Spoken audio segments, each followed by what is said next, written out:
क्या आप भी हो जाते हैं कंफ्यूज कि कब ऑर्गेनिक केमिस्ट्री में यूज करना है SN1 mechanism, SN2 mechanism, E1 mechanism and E2 mechanism?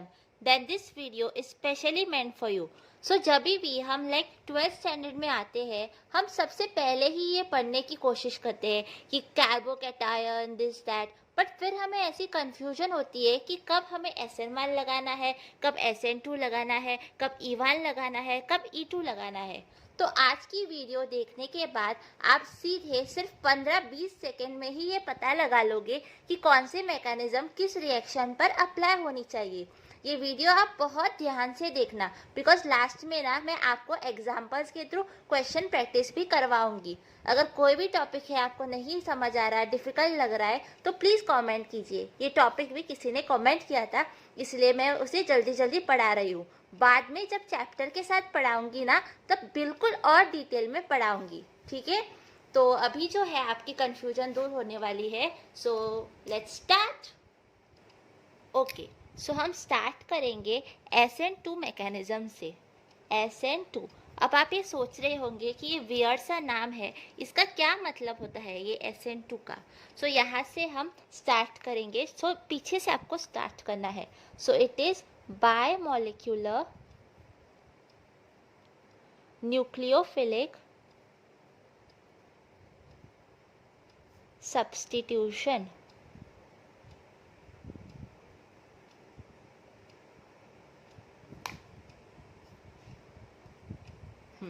Biomolecular nucleophilic substitution. अब इसमें क्या होता है पता है? एक हमारा प्यारा सा कार्बन था जिसकी ना ऑक्टेट प्रॉपर्ली सेटिस्फाइड थी। सो 3D स्ट्रक्चर आपने ड्रॉ करना सीख लिया होगा। नहीं आता है तो डोंट वरी, बाद में ना जब मैं पढ़ाऊंगी तब आपको पता होंगी। सो ये जो होता है एक ट्रायंगल जैसा होता है, यहाँ पर एक और ये होता है एक और एक हाइड्रोजन। तो ये दोनों जो हाइड्रोजन और क्लोरीन है ना, वो एक ही प्लेन पर है। सपोज हमारा बुक है, ये 3D स्ट्रक्चर जैसा होता है। अगर हाइड्रोजन और क्लोरीन है ना, ये कार्बन के साथ एक ही प्लेन है, और ये जो दो हाइड्रोजन है, एक हाइड्रोजन जो यहाँ पर है वो बाहर की तरफ आ रहा है, और एक जो हाइड्रोजन है वो अंदर की तरफ जा रहा है। जैसे कि अगर मैं पेन की मदद से आपको समझाऊं, तो सपोज ये कार्बन है, ये हाइड्रोजन और क्लोरीन, ये दोनों तो अच्छे से है प्लेन पर। लेकिन जब हम क्या करेंगे, जब हम और दो को लगाएंगे, एक हाइड्रोजन ऐसे बाहर की तरफ होगा, एक हाइड्रोजन अंदर की तरफ होगा। तो ये 3D रिप्रेजेंटेशन ना मैं आपको केमिकल बॉन्डिंग में पढ़ाऊंगी, ठीक है?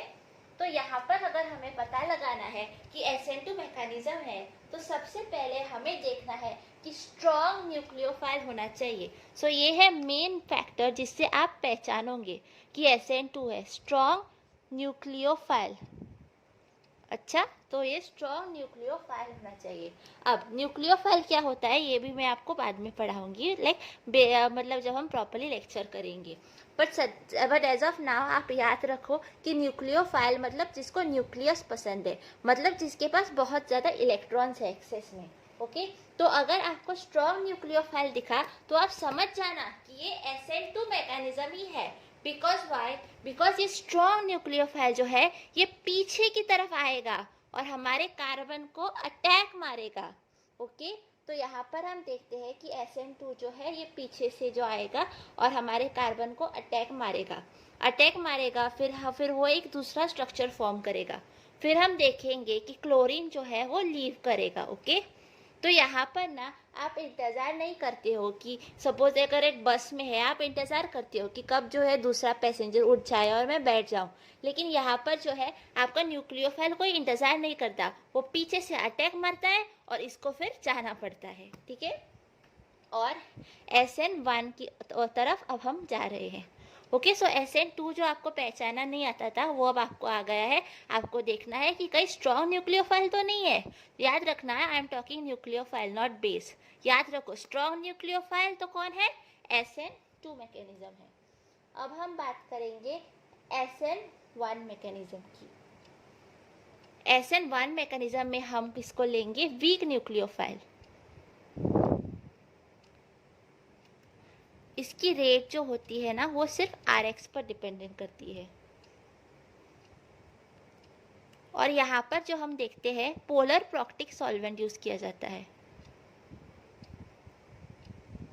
पोलर प्रॉक्टिक सॉल्वेंट मतलब ना जब हाइड्रोजन जो है ऑक्सीजन के साथ बॉन्ड पकड़ता है, और जब समटाइम्स ऐसे डायमिथाइल सल्फेट एंड ऑल होते हैं ना, वो सब आते हैं पोलर एप्रॉक्टिक में। सो पोलर प्रॉक्टिक में ना यूजुअली हम वाटर एंड ऑल को कंसिडर करते हैं। यहाँ पर ना कार्बोकैटायन फॉर्मेशन होता है। सो क्या होता है, इंटरमीडिएट शुड बी स्टेबल। सो क्या होता है, यहाँ पर एक इंटरमीडिएट फॉर्मेशन होता है। तो फिर ना मैं जब आपको डिटेल में पढ़ाऊंगी, मैं आपको ग्राफ के जरिए भी सिखाऊंगी कि इंटरमीडिएट होता है तब उसकी एनर्जी कहाँ पहुँच जाती है वगैरह वगैरह। सो यहाँ पर ना यूजुअली इस कार्बोकैटायन को 3 डिग्री वाले प्रेफर करते हैं, ओके, और अलाइल वाले भी और बेंजाइल वाले भी। बिकॉज क्या होता है ना, जब एलाइल और बेंजाइल आ गए पिक्चर में, और जब अगर हमारा कार्बोकैटायन फॉर्म हो गया, तो वो तो रेजोनेंस के जरिए भी खुद को स्टेबल कर सकता है ना कार्बोकैटायन, इसीलिए वैसा है, ओके। तो अभी मैं ना एक स्मॉल टेबल ड्रॉ करूँगी आपके लिए। ये बोर्ड्स के लिए ना कभी कभार डायरेक्ट आ जाता है, राइट 3 और 4 points of difference between SN1 and SN2। सो आपके टीचर ने ये दिया होगा, और ये ना आपके टेक्स्ट बुक NCERT पर भी है, वहाँ पर आपको दिखा रहे हैं कि कैसे अम्ब्रेला था, फिर एक स्ट्रक्चर उल्टा हो गया, एक स्ट्रक्चर वैसे ही रह गया, तो आप वो भी ज़रा देख लेना। सो SN1 को ना 2 डिग्री कर सकते हैं, 3 डिग्री कर सकते हैं, यहाँ पर 1 डिग्री कर सकते हैं, और यहाँ पर 2 डिग्री भी कर सकते हैं। SN1 को ना ज़्यादातर कार्बोकैटायन होता है ना, तो वो 3 डिग्री प्रीफर करता है। क्यों, देखो, बिकॉज यहाँ पर से भी कार्बन, इसको ये ना पहले से ही गरीब है, इसके पास इलेक्ट्रॉन्स नहीं है, तो फिर यहाँ पर से उसको मिलेंगे, यहाँ पर से मिलेंगे, यहाँ पर से मिलेंगे, इसीलिए ये बेचारा 3 डिग्री को सबसे ज़्यादा प्यार करता है, ओके। तो यहाँ पर जो है यूजुअली ना हम यहाँ पर सॉल्वोलाइसिस करते हैं।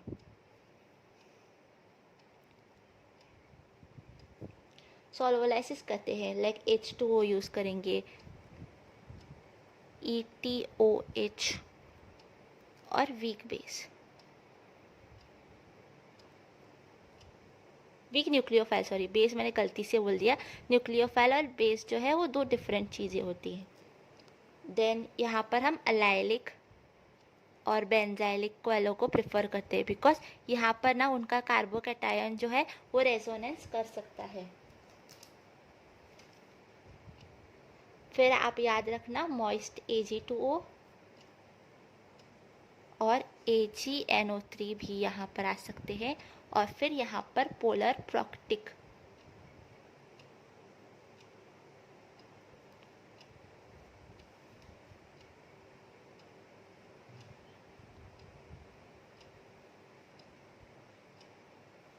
यहाँ पर strong nucleophile,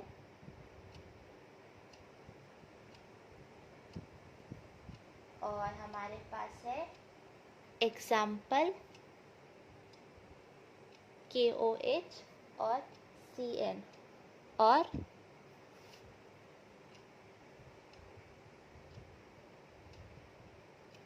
mostly negatively charged nucleophile. Polar aprotic solvent,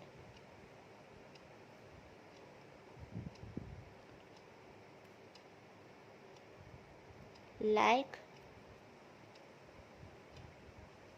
DMF, okay.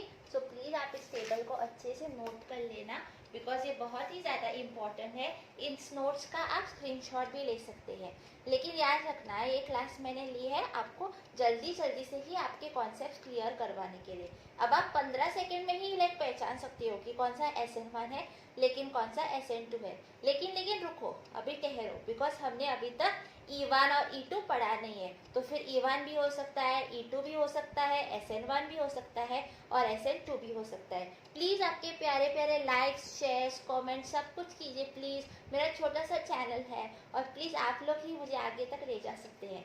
तो अब हम जल्दी से पढ़ेंगे एलिमिनेशन रिएक्शन E1 E2, और फिर सॉल्व करेंगे अच्छे से क्वेश्चंस। तो अब हम पढ़ेंगे हमारा सेकेंड हाफ, वो है हमारा एलिमिनेशन रिएक्शन। सो एलिमिनेशन ना हम यूजुअली पढ़ते हैं 2 टाइप के, वैसे 95% या 99% केसेस में ना ऐसा होता है कि जब भी आप हाई टेम्परेचर लेते हो ना तब यूजुअली एलिमिनेशन ही होता है, लेकिन ये कोई श्योर शॉट फैक्टर नहीं है, बट ज़्यादातर केसेस में ना ऐसे ही होता है। सो यहाँ पर जो है हम ईवान को देखेंगे। ईवान मैकेनिज्म को ना वीक बेस चाहिए होता है। तो मैंने आपको बताया था कि बेस और न्यूक्लियोफाइल दो अलग अलग चीज़ें हैं। ओके, तो यहाँ पर जो है ईवन मैकेनिज्म स्टेप 1 में होता है leaving group departs,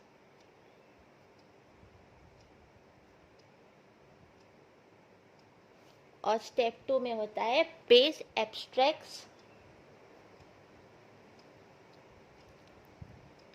alpha proton.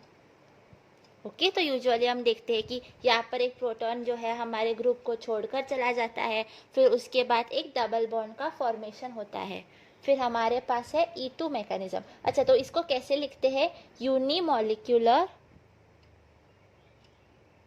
Elimination. E2 को हम कैसे लिखेंगे? Biomolecular elimination. ओके, सो यहाँ पर क्या होता है? Base extracts alpha proton and leaving group departs. Base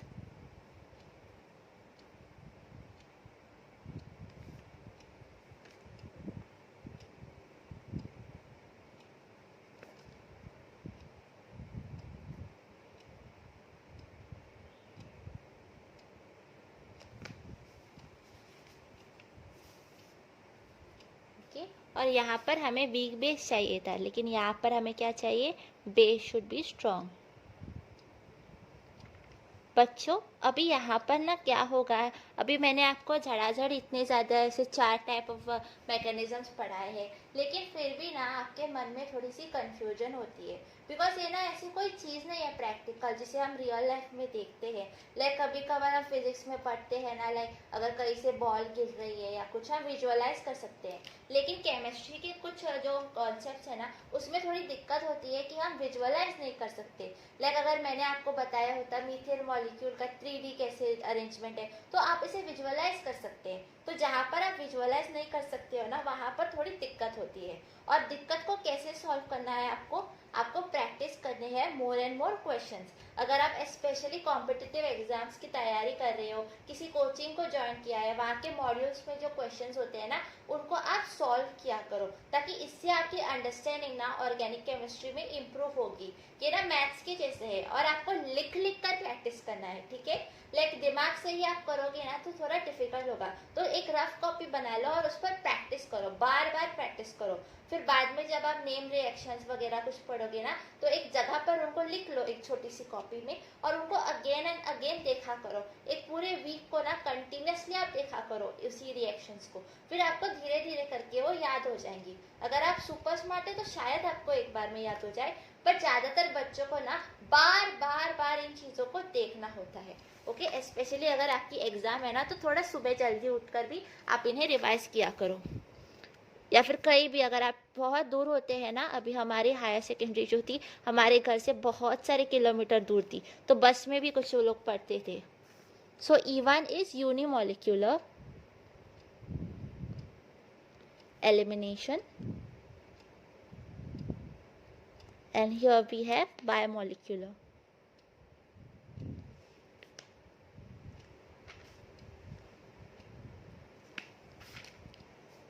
फिर ये होता है 2 स्टेप वाली, और ये होती है सिंगल स्टेप वाली। सो याद रखना इस नंबर में और इन स्टेप्स में ना ज़मीन आसमान का फ़र्क है, तो ये ना बच्चे यूजुअली कंफ्यूज हो जाते हैं, तो प्लीज़ इसे प्रॉपरली याद करो। ये फॉलो करता है first order kinetics.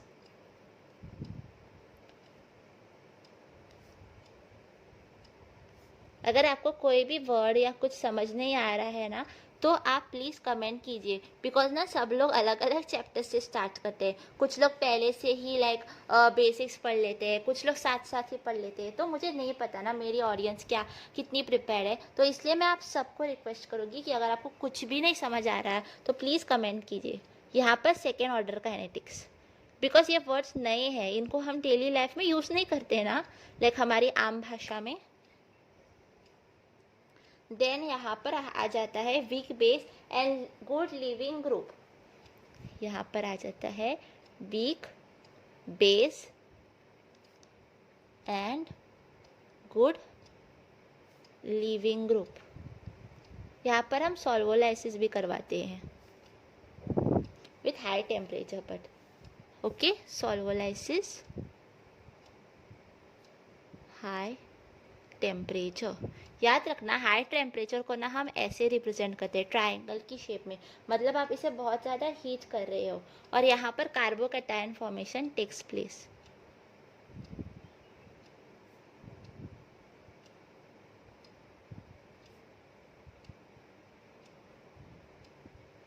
Okay, so इसका जो मेन फैक्टर है वो है वीक बेस, इसे आप याद रख लेना फ्रेंड्स।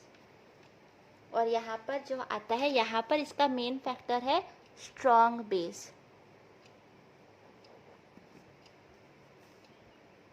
पुअर लिविंग ग्रुप,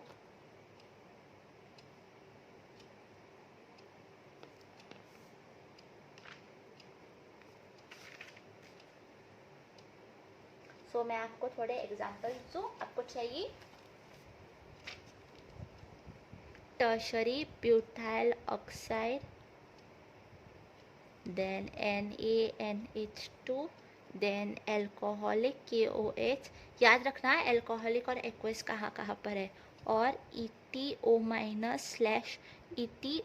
ये इथेन है और ये इथेन की शराब है, और यहाँ पर नो कार्बोकैटायन। ओके, सो आपको जो भी मेन पॉइंट्स है जिससे आप डिस्टिंग्विश कर सकते हैं कौन सा एलिमिनेशन है, कौन सा सब्स्टिट्यूशन है, कौन सा SN1 है, कौन सा SN2 है, कौन सा EA1 है, कौन सा E2 है, ये मैंने आपको पढ़ा दिया है। तो जल्दी से आप देख लीजिए कहाँ कहाँ पर स्ट्रॉन्ग बेस है, वीक बेस है, स्ट्रॉन्ग न्यूक्लियोफाइल है, कहाँ पर वीक न्यूक्लियोफाइल है, कहाँ पर आपको हाई टेम्परेचर देना है, कहाँ पर कार्बोकैटायन है, कहाँ पर 3 डिग्री है। ये सब आप पॉज कर कीजिए वीडियो को और जल्दी से अपने ब्रेन में दोहराइए। आपने जो नोट्स बनाए हैं उसे आप रिवाइज कीजिए, नहीं लिखना है तो स्क्रीनशॉट ले लीजिए, लेकिन स्क्रीनशॉट को फिर आपको पढ़ने में ना थोड़ी दिक्कत होती है, बिकॉज लास्ट में ना आपके पास बहुत सारे नोट्स आ जाएंगे। तो अभी जो है मैं क्वेश्चन प्रैक्टिस करवाऊंगी आपको, so pause the video and study for 10 minutes. Okay, so finally I am back with your questions. So फिर से आपने क्वेश्चंस को देख लिया है, फिर से पॉज कीजिए और फिर मैं आपको आंसर्स बताऊंगी। कोई भी आंसर नहीं आ रहा है तो घबराओ मत, आपने अभी अभी पढ़ा है, आपके ब्रेन को प्रोसेस करने में, उसे स्टोर करने में और फिर आपको थिंक करने में थोड़ा समय चला जाता है। अभी आप बड़े हो गए हैं और हम डिफिकल्ट कॉन्सेप्ट्स ही पढ़ रहे हैं, ठीक है? तो लेट्स स्टार्ट। सो यहाँ पर सबसे आसान वाला आपको कौन सा दिख रहा है? ये वाला सबसे आसान है। क्यों ये वाला सबसे आसान है? बिकॉज यहाँ पर है हमारे पास एक 3D कार्बन, 1 2 3 सी 1 2 3। सो यहाँ पर है हमारे पास एक 3D कार्बन। 3D कार्बन की हम सॉल्वोलाइसिस करेंगे। अरे ये तो हमारा SN1 है, ये तो हमारा SN1 है, बिकॉज 3D कार्बन है जिसकी हम सॉल्वोलाइसिस कर रहे हैं। अब हमारे पास है अगला वाला, यहाँ पर देखो ये तो हमारा 2 डिग्री कार्बन है। अरे यहाँ पर तो कंफ्यूजन आ गई, 2 डिग्री वाला तो SN1 भी कर सकता है, SN2 भी कर सकता है, E1 भी कर सकता है, E2 भी कर सकता है, मतलब क्या ही कंफ्यूजन है हमें। लेकिन यहाँ पर देखो, यहाँ पर डबल बॉन्ड है, डबल बॉन्ड है मतलब एलिमिनेशन ही होगा ज़रूर से। और यहाँ पर है स्ट्रॉन्ग बेस है, हमें तो न्यूक्लियोफाइल भी नहीं दिख रहा, बेस है, स्ट्रॉन्ग बेस। तो ये हमारा वर्ड है, कीवर्ड, जिससे हम पहचान सकते हैं कि ये E2 मैकेनिज्म है। ओके, सो देखा कितना आसान है अभी आपके लिए प्रेडिक्ट करना कि कौन वाला है जो कौन सा वाला फॉलो करेगा, ठीक है? अब यहाँ पर आ जाते हैं। अब यहाँ पर देखो हमारे पास क्या है, एप्रॉक्टिक वाला है, तो ये क्या हो जाएगा, SN2। आपको याद है ना, मैंने आपको टेबल में लिखवाया था। ओके, सो अभी जो है फर्स्ट दो हमारे पास अभी भी है। यहाँ पर हमारे पास देखो एक बहुत बड़ा इम्पोर्टेंट वर्ड है, हीट। और यहाँ पर देखो डबल बॉन्ड फॉर्मेशन भी है। तो मैंने आपको बताया था यूजुअली 90% केसेस में क्या होता है, जहाँ पर भी हीटिंग होता है ना वहाँ पर एलिमिनेशन होता है। अब आप देखेंगे प्रॉपरली कि हाँ बेस को देखिए, अच्छा बेस है तो हमने पता लगा लिया है ये है हमारा E2 मैकेनिज्म। और फर्स्ट वन जो है आप जल्दी से सॉल्व कीजिए। यहाँ पर भी आप देख सकते हैं कि कौन है हमारा कल्प्रिट और कैसे हमको पहचाना है। तो फाइनली आपने बहुत अच्छे से पहचाना है कि यहाँ पर भी SN2 मैकेनिज्म है। देखा था ना, मैंने आपसे वादा किया था कि जब आप मेरा पूरा वीडियो देखेंगे आप 15 सेकंड में ही पहचान लोगे कि कौन सा रिएक्शन कौन है। और यहाँ पर तो आपने ज़रूर 15 सेकंड, 5 सेकंड, 10 सेकंड में ही पहचान लिया होगा। और नहीं पहचाना है तो अपने सेल्फ को टाइम दो, ताकि आपका ब्रेन जो है सारी चीज़ों को याद रख सके। और भी क्वेश्चंस प्रैक्टिस करो, जो मैंने आपको मेन पॉइंट्स लिखाए हैं उनको दिमाग में छापने की ज़रा कोशिश करो। बिकॉज कभी कभार स्टेटमेंट बेस्ड क्वेश्चंस आ जाते हैं, फिर असर्शन रीजन क्वेश्चंस आ जाते हैं, फिर आपको बोर्ड्स में भी कभी कभार ना डायरेक्ट थियोरी क्वेश्चंस पूछ लेते हैं। सो थियोरी स्किप नहीं करना आपको, ना ही आपको न्यूमेरिकल्स करने हैं, ना ही कोई रिएक्शन करना है। अभी आपके पास टाइम है, हम स्टार्टिंग ऑफ द ईयर में है और आप पूरे एफर्ट्स लगाएंगे, ठीक है। Best of luck. ये अगर आप लास्ट मोमेंट भी देख रहे हैं ना एग्जाम से पहले, तो आपको ये बहुत हेल्प करेगा। और प्लीज़ मेरी भी आप वापस हेल्प करो bye subscribing my channel, by sharing it with your friends, neighbours and all. So please मेरे चैनल को ग्रो करवा दो। And thanks for watching. अगर आपको पसंद आए या नहीं पसंद आए भी, तभी भी प्लीज़ कोई कमेंट लिख देना, ताकि मेरे आपके साथ कम्युनिकेशन हो पाए। और कोई टॉपिक है तो ज़रूर बताओ। Thank you.